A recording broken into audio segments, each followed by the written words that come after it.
cet arc de triomphe, il se transforme en tour de contrôle pour l'occasion. Oui, le PCR, c'est-à-dire le poste de commandement air, est installé au-dessus On voit de l'Arc de Triomphe, on le voit. Ce ne sont pas des spectateurs qui sont... Toutes les opérations aériennes sont contrôlées depuis un petit état-major qui est installé là-haut depuis quelques jours. D'ailleurs, il y a eu des répétitions cette semaine. Voilà. Un mot juste plus léger peut-être sur la garde républicaine. On ne le voit pas, mais dans la garde républicaine, il y a de plus en plus de femmes. Dans l'armée en général? Oui, dans l'armée en général.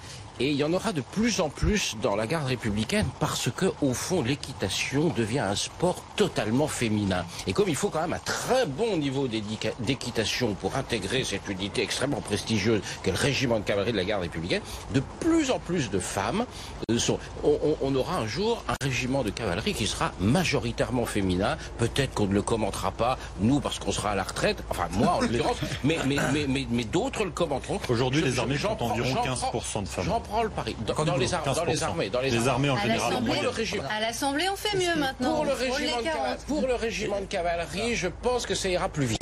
Puisqu'on évoque ces chevaux, sans plaisanter, juste la formation des chevaux qui sont capables quand même de traverser comme ça la ville au milieu du bruit des voitures, des gyrophares. C'est très particulier, la garde républicaine.